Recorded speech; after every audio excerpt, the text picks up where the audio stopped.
Today we are in our plot of land here in London. I'm gonna take you around, we're gonna do some harvesting, and I'm gonna show you some crops later in the video that I finally managed to succeed after almost a decade of gardening.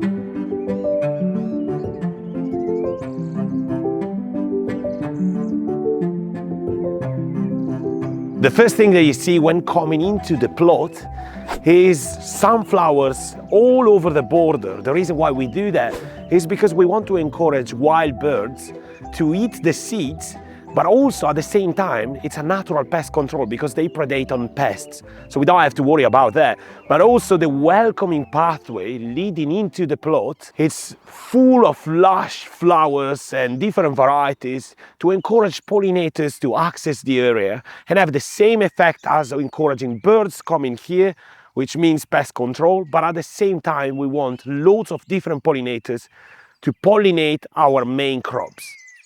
Here we got some corn growing behind our polytunnel, and I'm actually trying to harvest some to see if it's ready. An indication when the corn is ready, you can check the silks on the top. If they're drying out, that's a good sign, but also you can touch the actual cob and feel the kernels. I'm just gonna harvest it now.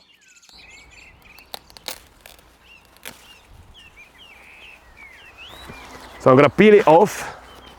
This is exciting, first corn of the season. Wow, I can tell there is a nice cob here, wow! And look at that, I always keep the silks on top because you can dry them and make tea, which is great for treat UTI, which is urinary tract infection. I'm gonna give it a go and try straight from the plant. Oh my God, you can't get anything fresher than this. Super quick tip to actually have loads of flower growing all over the place. Every time there is a flower like this and you have to deadhead it, you can remove the flowers from the head because these are all new, brand new flowers, brand new seeds. And you can just spread it around your garden, and it doesn't matter the time of the season. If the weather is right, they're just gonna come up and add up some more beauty to your garden. So here we got our cauliflower patch, interplanted with broccoli and this tall amaranth, that it's an edible flower that you can use for porridge, or you can pop the seeds in a hot pan and eat it as a replacement for couscous. But I'm so proud of these cauliflowers that I finally managed to grow some, because over the years I always struggled to grow it. I always had issues. You could have mold over the heads, you could have slugs damaging the plant, but these plants are just really, really great. So what I'm gonna do now, I'm just gonna pick one of the heads and I'm gonna weight it to show you what you can actually grow in a small patch of land.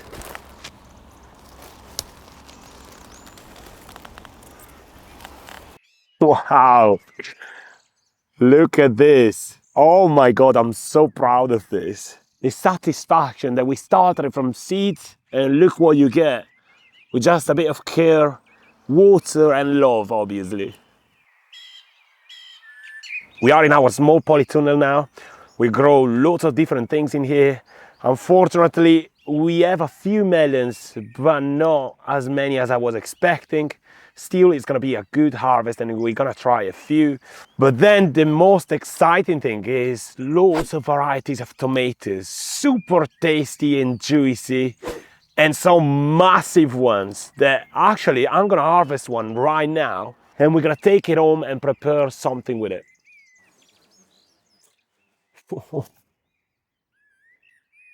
Wow, look at this.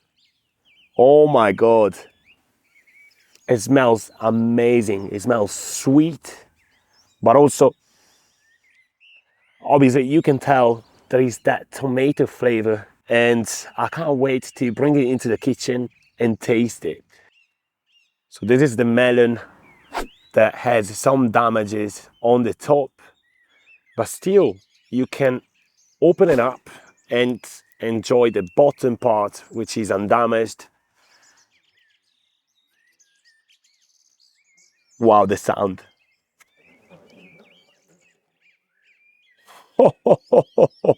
It smells insane.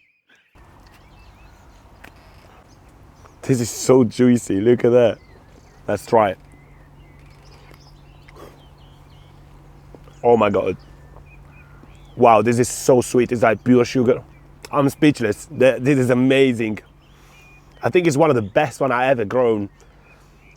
So here at the end of the polytunnel, we got lots of varieties of cucumbers, and one of my absolute favorite that I couldn't wait anymore to harvest it is crystal lemon, and it's finally ready. So I'm gonna pick it up and I'm gonna show you this amazing cucumber that looks like a melon. Wow. Oh my God, this is a beauty. As you can tell, it looks like a melon, but it's full of spikes that you can just remove. And when you eat it, it tastes a mix of sweet, obviously cucumber, but inside it's kind of tangy. And this combination of flavor, it's ideal for so many things that you can make in the kitchen.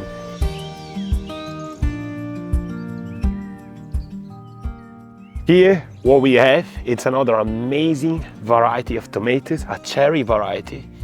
There is no way that I can just swing by without trying them all the times. And the best way to do this is to mix 1 leaf of basil and 1 cherry tomato.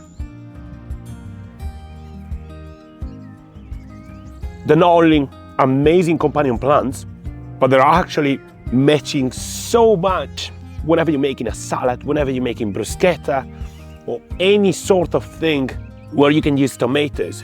This is just delicious. Here on side of the polytunnel, we have this row of French beans that we planted quite late to fill the gaps. And what we did, we created a sort of teepee style trellis support so they grow vertically. And when you plant your garden, always think about like the stuff that you mainly consume at home. So then you can start placing these crops strategically around your garden. One way to make sure they last for a long time is to wait until they dry entirely on the plant, and then you can harvest the beans from the pods and store them in jars, so then you can enjoy them throughout the colder months. In this pathway here, we got 2 raised beds that we started pretty much on the first month that we were here at the allotment. On my left, we got a tall patch of corn that we planted here to have some sort of privacy, because behind it we got our shed and a sitting area which we use to relax or when we invite people. And here on the right hand side, we got a different variety of beans that it's so cool. The colors are absolutely amazing. And as you can tell, they're already dry. So some of them are ready to be picked. And look at these colors. Oh my God. This is just insane. The variety is called Bobby's d'Albenga, and it's actually one of my favorite varieties. I saved these seeds since 5 years, and I keep replanting them every single season. So here in the pathway, we got this massive plant of horseradish that is self-seeded, probably from someone that had the plot before us. And we're gonna harvest this around October. The roots are absolutely amazing to have in the kitchen. They are spicy and you can use them for so many things. And I'm gonna come up with some super cool recipes. These 2 raised beds are the first ones ever planted at the allotment. And we use different varieties of potatoes. Even if I'm not a fan of colored or heritage potatoes, just because they don't produce as good as a variety like Charlotte. But I'm gonna try to harvest some, and it's always a surprise to see what's underground and how the plant developed. Wow, purple potatoes. Look at this color inside. Wow. And the mycelium, it's absolutely incredible. As you can see, they're not great in size. I could have waited a bit longer, and I'm gonna leave some here just in case for a bit longer. But we're gonna harvest quite a few just from this patch. Here on the left-hand side, we got many other different varieties of tomatoes that we're gonna pick up today, and we're gonna make passata, which is absolutely great, like my grandma used to make, and we're gonna preserve it in jars to enjoy throughout the colder months. And on the right-hand side, we got this massive courgette. At this point, it's a marrow. And I'm gonna pick it now to show you how big it is when you forget to harvest it.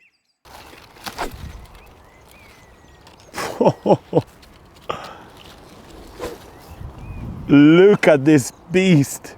Most people think that when they turn into marrow, they won't be so tasty to eat. But we tried them before, and they're absolutely great to cook in the oven. Final harvest of the day, and I hope you enjoyed this tour of the garden, tasting fresh produce. And I'll see you next week for another episode. Thank you so much for watching.